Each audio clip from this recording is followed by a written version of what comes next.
Good morning everyone. I'm doctor Vamshi, consultant neurosurgeon. So ఈరోజు మనం మాట్లాడుకునే topic brain tumours, the hidden truth and the hope beyond fear. మనం చాలా sensitive but it is a very important topic to discuss brain tumours. So tumour అనగానే మనకు first భయపడేది, అన్నిటికన్నా భయం కలిగించేది ఏంటంటే ట్యూమర్ అనేది క్యాన్సర్. ఇంకా బ్రెయిన్ ట్యూమర్ అనగానే మనం 6 నెలల కన్నా ఎక్కువ బతకలేమని. But let's understand brain tumour అంటే ఏంటి, why it comes, how to detect early, and most important, how to treat it. So ఈరోజు బ్రెయిన్ ట్యూమర్ ఎందుకు వస్తుందో తెలుసుకుందాం. బ్రెయిన్ ట్యూమర్ అంటే uncontrolled growth of cells inside the brain. అంటే మన మెదడులో ఉన్న కణాలు కంట్రోల్ లేకుండా పెరుగుతూ ఉంటాయి. నార్మల్గా సెల్స్ డెవలప్ అయ్యి వర్క్ చేసి దాని తర్వాత దాని పని అయిపోయిన తర్వాత ఆ సెల్స్ చనిపోతాయి. కానీ ఎప్పుడైతే డిఎన్ఏలో చేంజెస్ ఆర్ మ్యూటేషన్ అయినప్పుడు సెల్స్ మల్టిప్లై అయిపోతుంటాయి. అంటే ఒక సెల్లు 10 టైమ్లు మల్టిప్లై అవ్వాల్సింది అదే సెల్లు 1,00,000 టైమ్స్ మల్టిప్లై అయిపోతుంది. సో ఈ మల్టిప్లికేషన్ చాలాసార్లు జరగడం వల్ల ఇది మనకు ట్యూమర్ లాగా వస్తుంది. సరే, ఇప్పుడు ట్యూమర్ లాగా వచ్చింది, దానికి రీజన్స్ ఏంటి? బ్రెయిన్ ట్యూమర్ అనేది మల్టీ ఫ్యాక్టోరియల్, కాకపోతే దీంట్లో ఖచ్చితంగా దీనివల్లనే వస్తుందని రీజన్ ఏమి ఉండదు. జెనెటికల్గా వస్తుంటుంది. అంటే ఫ్యామిలీ హిస్టరీ వల్ల ఒక కారణం అంటాం, 1-2%.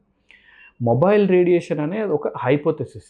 చాలా స్టడీస్ అన్నీ చేశారు, కానీ ఎక్కడ మనకు మొబైల్ రేడియేషన్ వల్ల బ్రెయిన్ ట్యూమర్స్ వస్తుందని ఎక్కడ నిర్ధారణకు రాలేదు. హార్మోనల్ అండ్ ఇమ్యూన్ ఫ్యాక్టర్స్ కొన్నిసార్లు ఉంటాయి. అంటే మనకు కొన్ని పిచ్యూరీ ట్యూమర్స్ కానీ ఈ ట్యూమర్స్ కానీ వచ్చిన మెటాస్టాటిస్ ట్యూమర్స్ వచ్చినప్పుడు అప్పుడు హార్మోనల్ అండ్ ఇమ్యూనల్ ఫ్యాక్టర్స్ వల్ల ఖచ్చితంగా వస్తుంటుంది. Almost in most cases exact reason మనకి ఎక్కడ ఏం తెలియదు. సో బ్లేమ్ చేయడం కన్నా awareness is very important in case of brain tumours. ఇండియాలో ఎవ్రీ ఇయర్ రఫ్లీ 40,000-50,000 of new brain tumour cases register అవుతున్నాయి.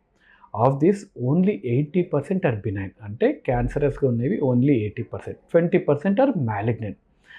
ఏజ్తో అంటే వయసుతో సంబంధం ఏమి లేదు ట్యూమర్స్లో. దీని వై మోడల్ సీరియస్ అంటే పుట్టుక నుంచి రావచ్చు, యాజ్ ఎర్లీ లేట్గా అంటే 90 సంవత్సరాల వాళ్ళకు కూడా రావచ్చు. చిల్డ్రన్లో సెకండ్ మోస్ట్ కామన్ కేటగిరీలో కూడా ఈ బ్రెయిన్ ట్యూమర్స్ ఉన్నాయి. సో ప్రాబ్లం రేర్ గురించి కాదు, అవేర్నెస్ లేకపోవడమే పెద్ద ప్రాబ్లం. సరే, బ్రెయిన్ ట్యూమర్ ఉన్నప్పుడు మనం సైన్స్ అండ్ సిమ్టమ్స్, అంటే బ్రెయిన్ ట్యూమర్ ఒకవేళ వచ్చిందనుకోండి, మనకు సిగ్నల్స్ కానీ సైన్స్ కానీ ఏముంటాయి.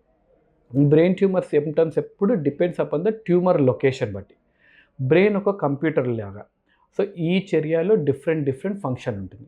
ఇప్పుడు ఇమాజిన్ ఫ్రంటల్ లోబ్ అంటే ముందు భాగంలో ట్యూమర్ ఉందనుకోండి, పర్సనాలిటీ చేంజ్ అవ్వడము, డిసిషన్ మేకింగు, అనవసరంగా కోపం రావడము, ఇవన్నీ ఫ్రంటల్ లోబ్ ట్యూమర్ వల్ల ఉంటాయి. అదే టెంపరల్ లోబ్ అంటే ఈ భాగం కానీ టెంపరల్ లోబ్లో ఉన్నాయనుకోండి, ఫిట్స్ ఖచ్చితంగా రావడము, మెమరీ ప్రాబ్లమ్స్ ఎక్కువ అవడం ఉంటుంది. Same thing with parietal lobe. ఈ భాగంలో పెరేటల్ లోబ్లో ట్యూమర్స్ వచ్చినాయి అనుకోండి, నమ్నెస్ రావడము, హ్యాండ్ లెగ్ వీక్నెస్ రావడము ఇలా ఉంటుంది. అదే వెనుక భాగం ఆక్సిపిటల్ లోబ్ అంటాం, అంటే ఈ తర్వాత వచ్చే ఆక్సిపిటల్ లోబ్, దాంట్లో చూపు మస్క్ కావడం, రెండుగా కనిపించడం ఇవి ఉంటాయి.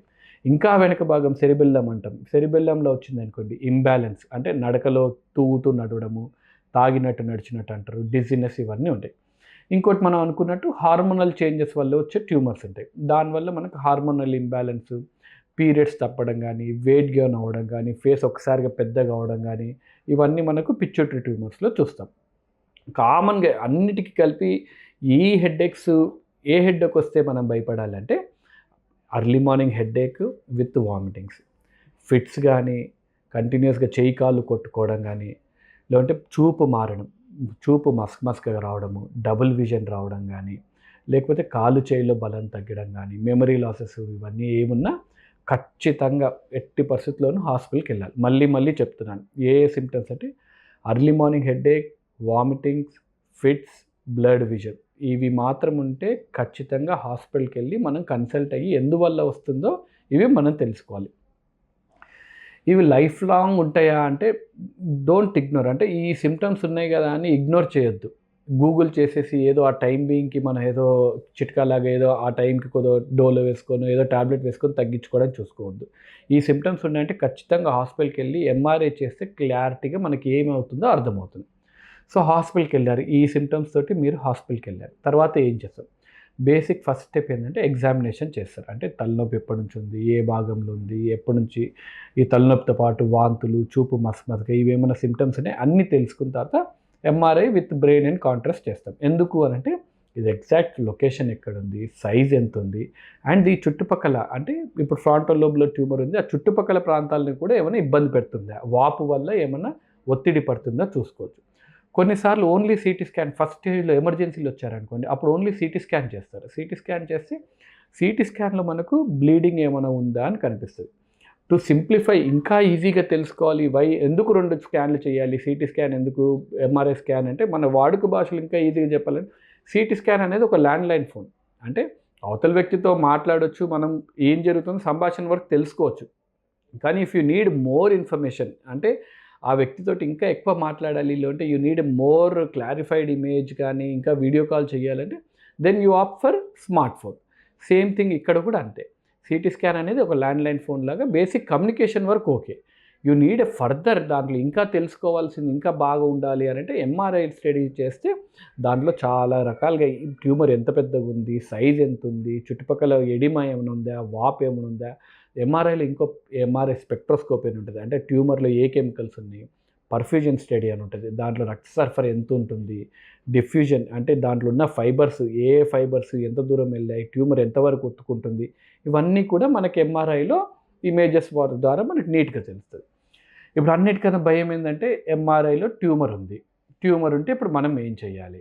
ఇఫ్ యూ ప్లాన్ ఫర్ సర్జరీకి ఇంత ముందున్నంత భయం ఇప్పుడు ఎందుకు తగ్గుతూ ఉంది అంటే మన దగ్గర న్యూరో నావిగేషన్ కానీ, ఇంట్రాప్ అల్ట్రాసౌండ్ కానీ, మైక్రోస్కోప్స్ కానీ, ఎండోస్కోప్స్ కానీ వీటన్నిటితో సేఫ్టీ ఆఫ్ సర్జరీ బాగా పెరిగింది.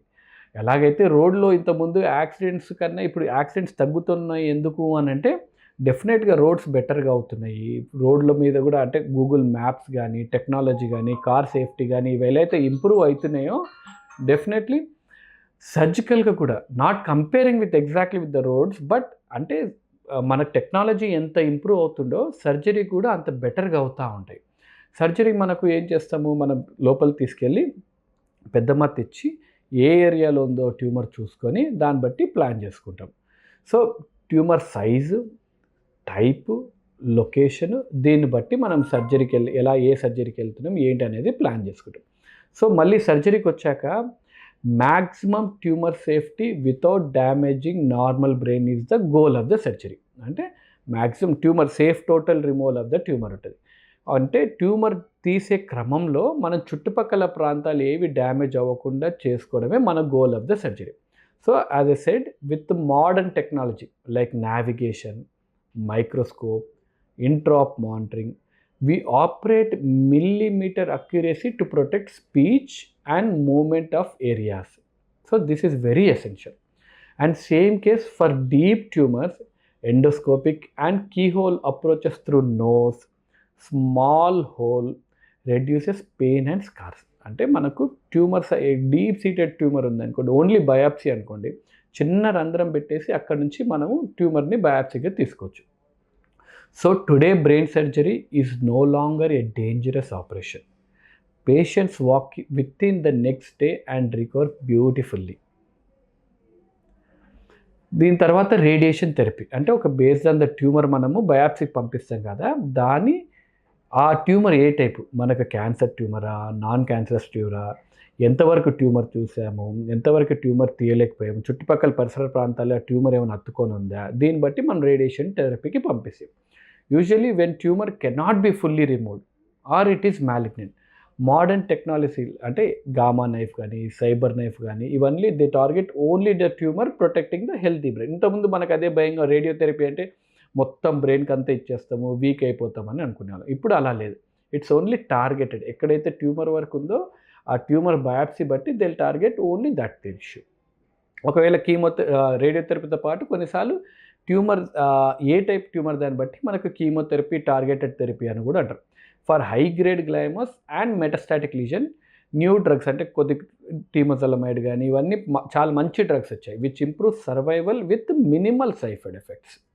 సరే అయిపోయింది, సర్జరీ అయిపోయింది, కీమోథెరపీ అయిపోయింది, రేడియోథెరపీ అయిపోయింది. What is life after a brain tumour surgery? So recovery is not just physical, it's emotional too. Rehabilitation with physiotherapy, speech therapy and counseling is very very important. Patient surgery తర్వాత పెద్దగా fear అంటే మళ్ళీ వస్తుందో, recurrence ఏమైనా ఉంటుందా, లేకపోతే సోషల్‌గా నన్ను ఎవరైనా జడ్జ్ చేస్తారా అని భయంతో ఎక్కువగా ఉంటారు. So courage and follow up are the best medicines for any brain tumour surgery. Most బ్రె మోస్ట్ బినైన్ ట్యూమర్ పేషెంట్స్ అంటే మంచి గడ్డ ఉన్న patients live normal healthy life. Even malignant ones are also living longer with good quality of life thanks to the modern protocols of the neurosurgery department. So let's think it a bit deeper. So ఇండియాలో చాలామంది headaches or fits నుంచి start అయిన తర్వాత city MRI చేసుకుంటారు.